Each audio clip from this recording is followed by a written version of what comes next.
The plank is a classic move that has been a mainstay in fitness for its ability to help strengthen and build the core.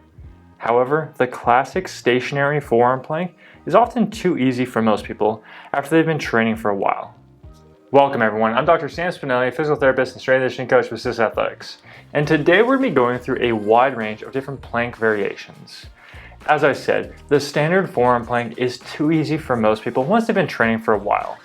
So instead of just sticking with the standard plank and increasing the length of time and working on endurance, let's go to some variations that are more challenging and are going to help you build more strength and also develop some other movement skills.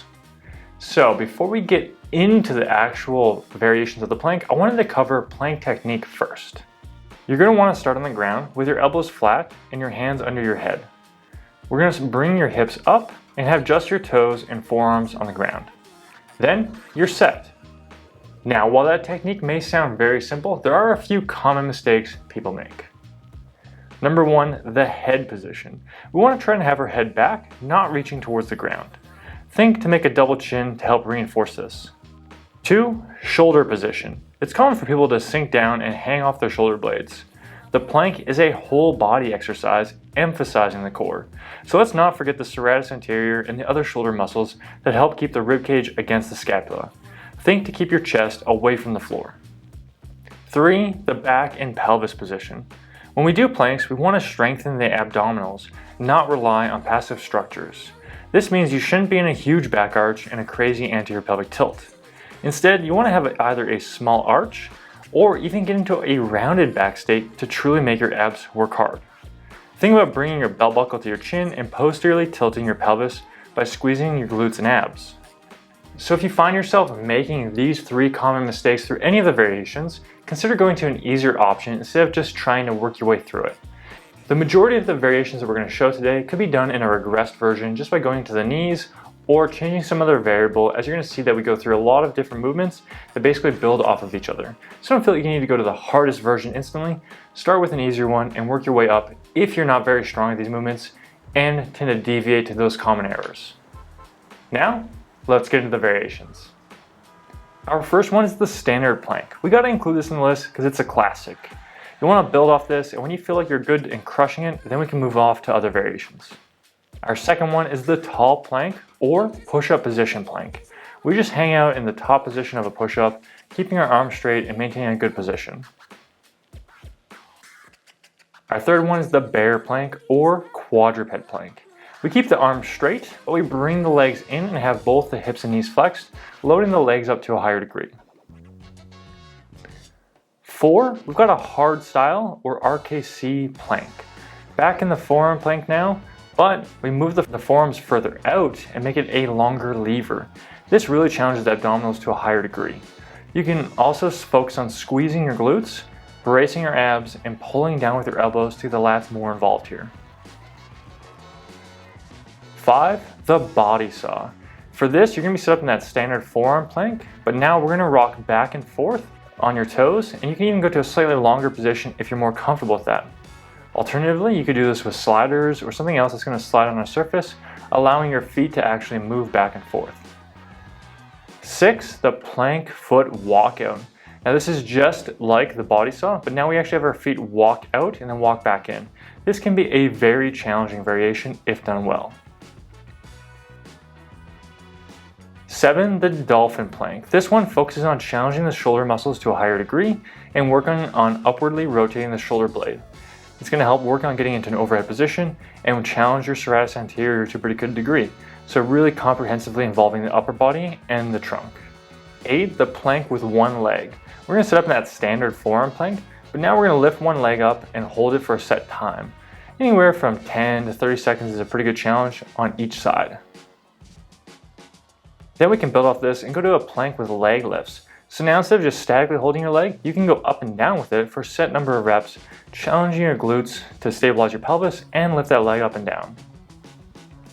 If you want a little bit more challenge with it, you can go to the plank with alternating leg lifts. Here you go side to side, really challenging the trunk to resist rotating as you switch sides. For 11, we're going to go to the plank with one arm. So now we switch from working on the legs to the arms. So it's going to be essentially the same challenge, but now challenge the shoulders to not rotate. Then you can build up and go to the plank with alternating arm lifts, going side to side, really challenging the shoulders to resist rotating and working that upper back. Then for 13, we can combine these, and that's where we're gonna go to the plank with one arm and one leg lift. This is gonna take the last two series into one, and it can be very challenging to hold this for a good length of time. For 14, we're gonna start to work on going side to side as we do this, not just statically holding. If you're really keeping a good pace, this thing is gonna be working your arms, legs, and trunk. For 15, now we're gonna get back to that standard plank. Instead of moving our arms or our legs, we're gonna be moving our hips. So we're gonna be doing a side-to-side hip drop here. This one's gonna be a classic that you might have remembered if you were around in the 80s and 70s when this was a common exercise. For 16, we're gonna keep the hips in place, but now we're gonna be working the glutes by taking one foot out to the side and then bringing it back in, doing plank with hip abductions. We're gonna be doing one side for multiple reps, then switching to the other side. For 17, we're gonna go from one side to the other side, now doing alternating plank hip abductions. So this is gonna be working each side one at a time and really challenging the whole hip complex as a unit. For 18, we're gonna do the plank foot side walkouts. So here we're gonna take a step, then a step on the other side, and then work our way back in. So it's gonna be basically going from a narrow to a wide stance plank, back and forth, challenging the trunk to be able to maintain its position as you walk in and out. 19 is gonna be the wide stance plank. So here we're gonna step out and stay in place instead of moving back and forth. You can try playing around with going wider and wider and see what feels best for you. Getting to 20, we've got the plank quick in-outs. This is where we're gonna be moving fast from a narrow to wide stance, doing both feet at the same time. Now for 21, we're gonna be moving the hips in a more different fashion. We're gonna be bringing the knee in towards the chest, doing a plank knee tuck. So you wanna be in a semi-dolphin plank, just keeping your hips up slightly and your shoulders a little bit more brought in towards the ground. That way you're able to sneak that knee in, trying to think, just hover it slightly off the ground. And if you do this slow and controlled, it is a super challenging version. For 22, we're gonna get into the plank crawl out. Before we looked at moving the feet when we're doing a crawl, now we're gonna be moving the arms going forward and back. If you try and get really extended with this, it will make a brutal version and light up those abs. For 23, the plank crawl, this is just like the last one, but now we bring the feet with us and we start moving and get some locomotion happening. For 24, we're now getting a bit more dynamic with this, and we're gonna be going from the plank to the tall plank. So this is gonna be incorporating both positions we looked at earlier into one. It's gonna challenge the arms a little bit to a higher degree to really press up and down and nice and controlled. And that way we're also able to work on challenging the trunk to resist rotating. For 25, we're gonna stay in that tall plank and do shoulder taps. This is gonna be working on tapping the opposite shoulder, challenging the shoulders to resist rotating, and also working the trunk to do the same. For 26, we're gonna be doing a tall plank with one arm. So here we don't just tap the shoulder, but we actually stay in place for a set duration of time and really work the trunk and shoulders to not rotate. For 27, we're going to the extended plank. And if you want to challenge yourselves, just keep taking those arms further out. Essentially, the further out your arms are, the more challenging this is going to be to hold. If you want to make it even more challenging, go to the one arm version. This is a very challenging version for both the upper body and the trunk. If you find that during the extended plank that your arms are limiting you, you don't want to try this one, and first work on building that one up first. For 29, we're bringing in a ball and we're gonna be doing the Swiss ball plank, whatever you wanna call this ball. Essentially, we're gonna have our forearms on it and be able to maintain our position. If that's too easy, then you can go to 30 and do the ball plank sauce. Now we start moving that arm back and forth, challenging to resist extending as you reach further out. Again, if that's too easy, then you can go to 31, that's gonna be stir the pot. We're gonna start this off with a kneeling version because for those that haven't done this before, it can be very challenging to control. If you're crushing it, then you can go to 32, which is the standard stir the pot. Again, the bigger the circle that you make, the more challenging this movement will be. If you think you're crushing it, then you can go to the feet elevated stir the pot. This is an extremely challenging version and we recommend getting comfortable with the standard one before going to this. Then for 34, we're gonna flip around and put our feet on the ball instead of our arms. And we're gonna do a plank, maintain our position there. With 35, we're gonna build off that. We're gonna go to the body saw version where we're gonna be pushing away on the ball with our legs on it. Again, the further back you go, the more challenging it's going to be. Now for 36, we're going to go to a foot plank in the TRX. We're just going to be maintaining our position here, a nice static plank, and that TRX adds a little bit of increased demand with a bit more instability. For 37, you can go to the body saw with the TRX, where you're now able to push away and get that motion going. For 38, we're going to be doing the TRX mountain climber, and this is where we're going to stay in place, but now bring our knees in towards our chest. You want to try and maintain that back position and not round too much. For 39, we're going to take our feet out of the TRX and put our hands on the handles instead. And this is where we're going to be doing the push-up plank. The lower the handles are towards the ground, the more challenging this will be. For 40, we're going to ditch one hand and we're going to go to the one arm plank. This is a very challenging option. And again, if you want it more challenging, take those hands closer to the ground.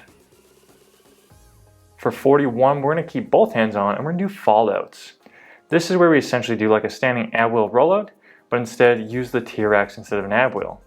This can be a very challenging option for the abdominals, but it can also be limited by the upper body if you don't have that kind of strength. For 42, we're going down to the ground again. Instead of using the TRX, we're going to use a band, and we're going to be doing a plank pull down. So on one side, we're going to have a band secured, and we're going to be pulling it down, working on challenging the trunk to resist rotating while we pull. For 43, we're going to flip around, we're going to do the plank press. This is where you're going to be pressing against the band, trying to really extend it out, and have a nice strong challenge on one side, and then switch to the other side.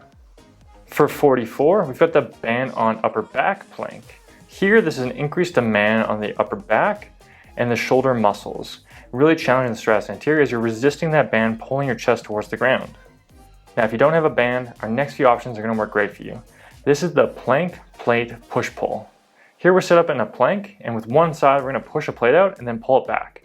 This doesn't have to be a plate though. You can use any sort of resistance that you want that you're able to slide on the ground. From here, we can go to the plate plank drag. So you're going to be set up in that plank, and then we're going to drag a plate across underneath us, alternating arms back and forth. This is a good one to challenge the upper back to a higher degree and also work on resisting rotation with some resistance. For 47, we've got that band one more time, and we're looking at the lateral band plank. This one increases the demand on resisting lateral flexion, something we normally get from a side plank. So this is a nice way that we can combine both front and side planks into one. Then we got 48, which is the Superman plank. Here, you're gonna be set up on the wall. You're gonna be almost in a hands elevated push-up position, and then work on gradually walking your hands lower and lower towards the ground. You're gonna find a point where you're able to stop, be under control, and you wanna maintain that for a set time. This can be a very challenging one if you get nice and low. Then for 49, we're stepping up the notch and we're getting into the dowel climb plank. So you're gonna be set up in a standing position, you're gonna be holding the dowel, and you're working on walking your way down and then climbing your way back up. The goal here is to get as close to the ground as you can while maintaining your control and not excessively arching your back or twisting your hips. You wanna be able to maintain that good solid position and get back up to the top. This is a very challenging option, don't rush it. And then for 50, our last and final one is the rope climb plank. This builds off the last one and adds in the rope for an extra instability demand and is extremely challenging. We do not recommend that you do this unless you are completely prepared to do so, because it will light you up. And boom, that's 50 variations of planks to crush you. Hopefully you enjoyed that. If you want to see more plank variations, more side plank variations, more any kind of variation, let us know in the comments down below. Give us some feedback on what you'd like, and we'll do our best to fulfill it. Thanks for watching. See you in the next video.